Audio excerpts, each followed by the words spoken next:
at most companies, it was much more possible for you to take a data point, make it fit some narrative that you'd already predetermined, and go from there. Whereas at Amazon, it was truly, we're going to follow the data, right? Whatever that data says, if it does not confirm our belief, we're going to pivot, right? We're going to figure out a different way of doing things.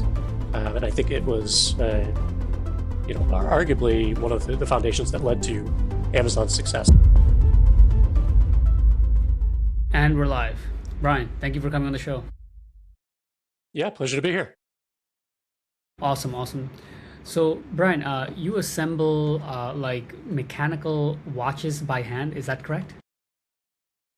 As a hobby, to be clear, but yes. Yeah, it's not your main thing, but Yeah. what draws you to something that requires that kind of I guess precision and patience. Yeah, it's a good question. So I think it's kind of a counterpoint to a lot of the work that I do, right? Being in the tech field, I'm constantly looking for ways to optimize, automate, really try to scale things, particularly through the lens of, AI and things that are not very high human touch in a lot of senses. So in my spare time, call it, I think I tend to look for activities that provide a nice counterpoint to that. Putting together a mechanical watch, for example, you can't really automate any part of that process. It's all, working with these tiny little pieces. You put it in the wrong place, the watch isn't going to work. The only way to fix it is you get in there and you do it yourself, right? So I think it just helps balance my brain out in some way. I love thinking about complex things, right? The lens that I have and a lot of the work that I do is to not try to simplify away complexity, but really understand the complexity that makes companies work, that makes products great. So I like to dive into that with both feet, I guess. That sort of makes sense. I guess for me it would be meditation, but you seem like somebody who was technical from a young age. I seen somewhere that your grandfather helped you build basically it's like one of the first computers ever made, right? Yeah, he worked at IBM on the Johnny-Ack, which was I think the third computer ever made. Which I just every time I say that it sounds like an insane statement. But yeah, he was very much at the forefront of that. And he introduced me to computers, to programming in QBasic at a very early age. I think when I was around 9 or 10. Not that I had any particular skill at coding, but it certainly opened my eyes to what is possible, and I really enjoyed it. Got it. So, you said the in a conversation about frameworks, that the real question isn't what frameworks should we implement. It's these frameworks were available before I showed up, so why didn't you implement them in the first Mhm. place? So walk us through a little bit through what you're like digging up there. Yeah, so often just to set the context, I'm coming into companies as a fractional chief product officer, so helping them to more or less plug a gap within their product strategy and execution arm of their technology, aspect of the company, whatever that may be. And what I've found is often you're being kind of compared against two sets of people, right? One, obviously, full-time chief product officers, and often, the companies aren't going in the direction of that type of hire just for budgetary reasons or, something related to that. The other is you're often being compared to consultants. Consultants are often coming in with, proprietary framework, right? You hire McKinsey, they are going to bring in the McKinsey way of doing things, right? For example. So there's kind of a natural comparison that happens between framework versus any other approach, I think, in a founder or CEO's mind when they're going through this hiring process anyway. Uh, what I've experienced in my call it both fractional and full-time career has been there's a lot of definitions of how to run a company well, how to build product well. A lot of them, frankly, have been very well encapsulated in books that are ubiquitous, right, across pretty much everybody that's in the product management space, right? Everybody's heard of Marty Kagan. Almost everybody has read like probably all three of the books that he's written. So the knowledge of what does the right framework look like, at least according to industry thought leaders, and what does it look like even to implement it at some companies, given the case studies that they've published. All of that is really widely available. It's often also written in a very accessible way, so that you can read it once and have a good sense of how to implement it at your company. So what I found is that that's not really the blocker, right? I come into these companies, they've read the books, they have consumed the frameworks, they understand, whether that's because they've hired consultants over the past or just from the materials that they've consumed, like what they should be doing. That's not really why I'm there. They know what they should be doing. What I'm there to do is figure out, why aren't you able to do it? Like, what you've tried to implement the framework, why did it not work, right? And that often boils down to things that are kind of not contained in these frameworks often, which is political realities at the company, the incentive structure that's in place, the mental model that the founder or CEO has, for how their company should run or how decisions should be made or whatever it may be, right? And more often than not, that's what I find is actually blocking the implementation of the framework that is, in all of their senses correct, right? It's the realities of the company, which, again, as I spoke to complexity earlier, we have to dig into kind of what is the complexity of the company in question, not just the cleanliness of like the ideal framework applied to the ideal company. Got it. That makes sense. So you spent years at Amazon and said that you never worked anywhere so laser focused, getting to the source of the truth. What do you mean by that? What I mean is there was really, because of the way that we uh, processed information, the way that we surfaced information, and the way that we made decisions based on information, there was really no way to hide if you were kind of, you know, contorting the facts to fit a certain narrative, right? The data really was so readily at everybody's fingertips. It was often very clearly already laid out for you. The means of trying to understand what does the data mean, either quantitatively or qualitatively. Like the resources were there, right? So it was very difficult to take something and pretend that it was anything other than really what the data showed. Uh, and I think that has not been the case at almost every other company I've worked at. Right, there's either been uh, some aspect of data not being available or being difficult to access. Right, like a lot of companies I've worked at, if I didn't have a data analyst title, I literally couldn't access the data. Right, which is just creates an artificial barrier between me and that source of truth.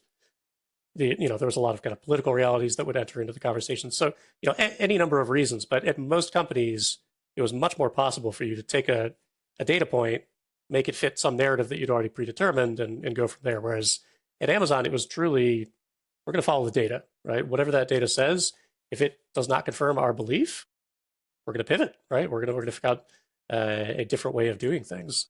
And I think it was arguably one of the foundations that led to Amazon's success. I think from what I've subsequently heard from people that I know that continue to work there, I don't know whether that's the rigor that I experienced when I was initially there has really persisted. But I think it was certainly a cornerstone of why the company became so successful. And like what like why I guess like how can companies put that kind of thing? Is it just like they just have really good way to measure?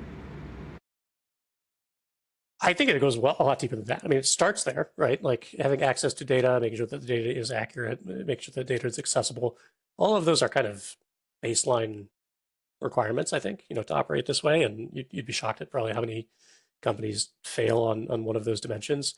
Uh, but I think there's an aspect of intellectual honesty that has to be in place as well, right? I think all of that would not have been as successful as it was at Amazon if not for leadership, and to some extent this probably originated with Jeff Bezos and cascaded downwards, but being very dedicated to figuring out what was actually true, right? To figure out what was fact versus opinion, and to create a relatively safe, a psychologically safe environment to do that, right? I think in a lot of companies, what you see instead is, my job as a VP is to be right about everything, or some proxy for that. And if I confidently place a bet and the data or the response I get from customers teaches me something else, that can put my job at risk in a lot of places, right? At places like Amazon, the correct response, frankly, was something along the lines of, we placed this bet. Here are the reasons why. Here's what we learned. Here's what we're going to do to pivot from it, right? And that was met with, great, you're doing your job properly, right? Rather than, what an idiot. Why did you do this thing wrong in the first place, right? And I think that's a difficult dynamic to replicate, right? It requires a lot of people, particularly from the CEO level, the C-suite level, to not mix success of my idea with success of myself within that role, right? To kind of create a barrier between what I think I know and the results that I achieve. Got it, got it.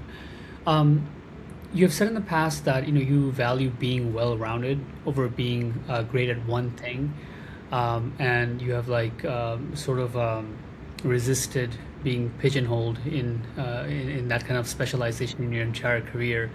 So, but the question is, in a world that kind of rewards specialization, what would you say that has cost you, and at the same time, what does it give you that specialization misses?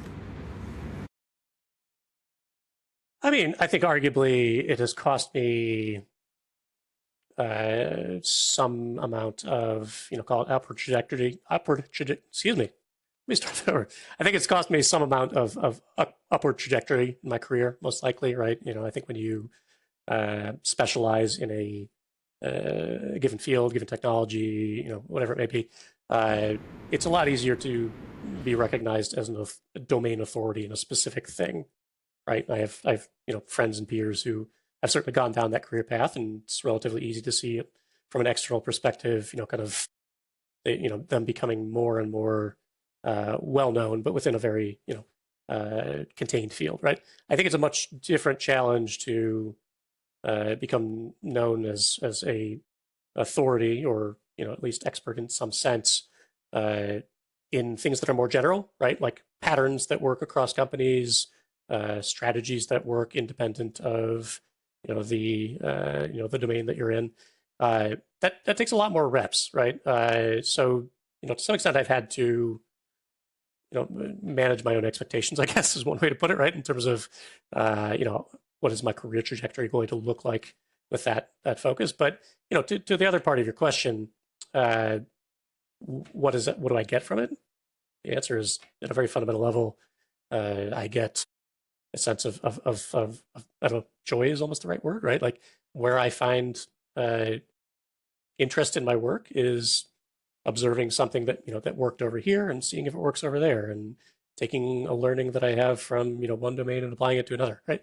That is just fundamentally what I find exciting about the work that I do, right? And I think that's been true for my entire life, arguably, in a lot of capacities. It's true, getting back to kind of the hobby, aspect of my life, right? Like, I don't know if I can draw a direct line from, putting together mechanical watches to, putting together an org structure, but like, there are some underlying thought processes, certainly, right? That I draw inspiration from. Like, I've, drawn a lot of inspiration from playing music and managing people, or, I like to run ultra marathons, and, the grind that it can certainly take to go from, zero to launching a new product, right? So I think, there's just, that is what I find enjoyment in my life. I don't know any other way of approaching it, frankly. Got it, got it. Makes a lot of sense. In terms of your current work, what is like, if there was like, let's say, two bars, right? Bar one is um, easy to implement, right? So the we want like something that's relatively easy to implement, right, compared to the other things. And next bar is it has the highest impact. So which ones in general, when you work into companies, are like, hey, I see this thing that is relatively, implementable without too much difficulty, but it has a big effect on the company. What's some examples of that? Sorry, just to clarify the question, are you looking for specific examples at companies I've worked at, or more kind of a general thought No, it process doesn't have to be wise? like the companies specifically, but like just the just the framework, so to speak. Yeah, I mean, so I think this kind of gets into the realm of, where I've talked in other capacities about being a little bit anti-framework. I don't know a different, a better phrase than that at the moment, at least. I think that's where, for example, effort versus impact as a framework would commonly get applied at a company, right? We take all the initiatives that we are aware of, put them on those axes, and you can slap a quadrant on that, and often you get a pretty good approximation of where should we be putting our resources, where should we not. So that is something that I would encourage a lot of companies to adopt. But I think the nuanced layer beneath that is looking at how companies and how people, frankly, within companies actually engage with initiatives like that, right? It's one thing to say, great, we've mapped everything out. Here's our clear set of priorities. Here's where we should put bets. Here's where we should not. Go do it, right? But the reality is, a lot of the companies who are in a position of going through that exercise are transitioning from some other way of working, waterfall priorities, everything handed down from the CEO, many different models, right? But they're trying to move from something that was more prescriptive to something that is now, a little bit more reliant on, proper product practices, right? Let's say for sake of argument. And that's a hard transition to do. And I think, when I'm coming into companies and trying to give some guidance on how do we actually execute transitions like that, the reality in my experience is it's often easier to say, let's find the easiest thing to do that will have the biggest impact, not necessarily on customers, but the biggest impact on how your employees think about change, right? If we can execute a new initiative that proves to people that there's a new way of working, it does work, and it felt good, I got better, outcomes from it, and now I'm on board, that's going to unlock all the other things so much faster than if we try to do all the new initiatives at once, or we tackle the hardest thing first, or whatever it is, right? So I try to look for, I think about it kind of as a leverage point, right? What's, regardless of what that list says, right? We have our priorities, great. Let's pick the priority that will help people change their mind fastest about what the right way to work is and adopt this new model fastest. That's often the right place to start, in my experience. Wow, okay. I never even thought of that. That's so one of the best places to start, you said, is um what is the right way to think about work by the people, and if they can accept that would be most impactful. Okay. Yeah, and I think that's the part that the frameworks and the academic studies and the things like that they just often miss, right? It's all viewed through this kind of clean lens of everybody's rational, everybody just does what makes the most sense, and that's just not reality, right? I learned Right. this early on at college, right? And I studied game theory, and it was just like there's two schools of thought. One is everything's super clean and rational, and like emotions do not enter into any of this. It's just everything can be described with a formula. And then the other school is humans are messy. And I very quickly gravitated towards the humans are messy camp. And that's just really how I've approached my work ever since as well. And that makes so much sense because like it's making a big assumption that you're basically with the right framework. You're basically saying like whatever's logically makes sense is what everybody's going to march towards, and that's not the case. If if that was the case, then there would have been just like oh, you're in this stage of the company. Here's what you got to do, and then it would just get done. But that's not the case because it's a living, breathing organism with all these people and everything that's going Yep. on. So, oh, Yep. wow, okay, okay, that makes a lot of sense. Um, and then generally, like when you you get into like you're hired into a company, right? What are like what are the main levers you're pulling under that title that make the difference? Yeah. So, I mean, I don't necessarily think about them as levers. I think about them as kind of, I don't know, unlocking techniques, maybe. I don't really have a formalized verbiage in my head for this, but uh, there's a set of steps, I'll say, that I will go through, right? First and foremost, it is go and talk to almost literally everybody at the company, right? Everybody who's relevant to the scope of work that I'm stepping into, which at smaller companies could literally be everybody, right? Uh, and that is a twofold purpose. One is to put together kind of a mental model of how the company actually works, right? Often I've talked to the CEO or founder, in the initial conversations that led to me coming on, and I've gotten a sense of what they think their problem is, how they think the company works, often to some extent what they think the solution might be.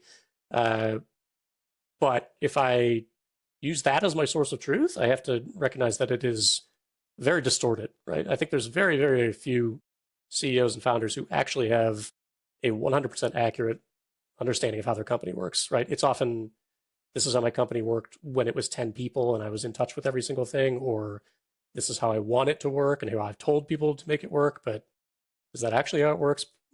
Not necessarily correct in the details, right? So my purpose is, one, go talk to everybody, understand how it actually works, right? What are the problems that people at all levels are seeing? What is the feedback that they've given that hasn't been listened to? All varieties of that conversation, and that often, in a period of 2 to 3 weeks, gives me a set of very accurate mental models of how the company works that differ in significant ways to what the CEO or founder told me. And that's really where I know to focus my work, right? I have to close that gap, whether it's in the company's operations versus what the CEO expects, or the CEO's expectations versus what is realistic for their company, right? The gap has to close one way or the other.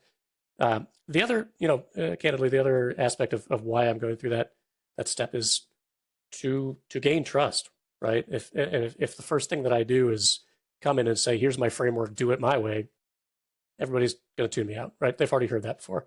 If I go in and say, tell me what you think, what you know, what's going on with your company, without offering, here's my solution to it, I'm just going to listen, right? And I'm going to reflect that back to you in a way that makes sense to you. Then I can gain your trust, and then I can say, whatever comes next, right? I need you to take a leap of faith on trying things a different way.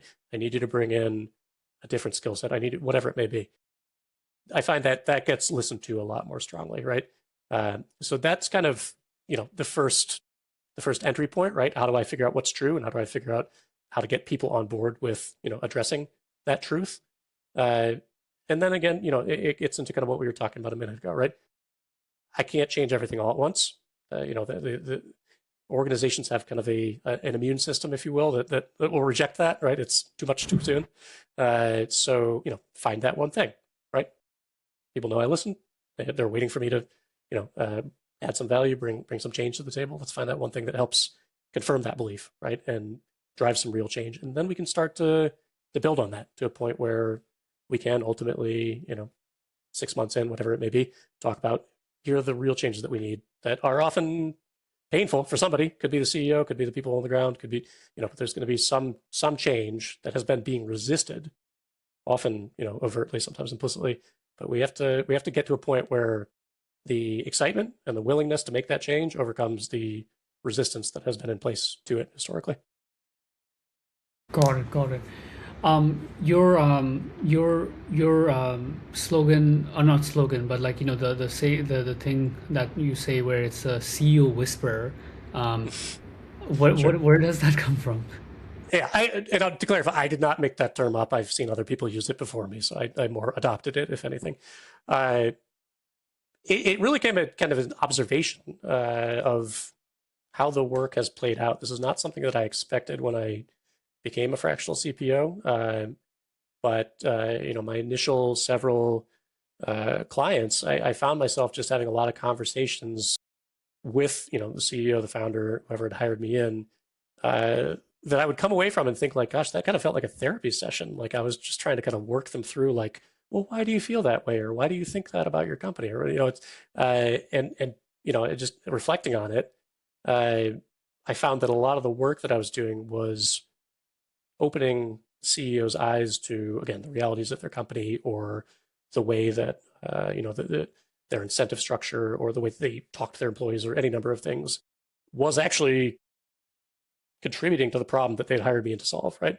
So realizing that I needed to change their behavior, I needed to change their awareness in some way in order to actually, drive the impact that I had committed to driving, right? So that the whispering part comes in because often you cannot just go to somebody and say, your behavior is destructive, change it, right? Like that's just, they're not going to respond to that, right? So I have to find ways to to have that conversation in a very productive way, often with CEOs or founders who, let's be candid, may have an ego, may have a very justifiable sense of everything I've done to this point has been right because look at my company, right? I brought it from nothing to where it is, right? So there's a lot of nuance and kind of deft touch that needs to happen in those conversations as well. Got it. Got it. Makes sense. Well, with all that being said, you know, kind of to recap for listeners, your grandfather built one of the first computers ever made, taught you QBasic as a kid. You started in computer science, pivoted to game theory, went to Stephen Barry's, McMaster, to Amazon, to Walmart Labs. Um, and, after going through all this experience, right, if you had to go back to the kid that was just learning the one of those first computers, I guess maybe a little bit older so you can retain it, but basically Yeah. still very young, and you Yeah. just had like 60 seconds to tell him a message, what would that message be?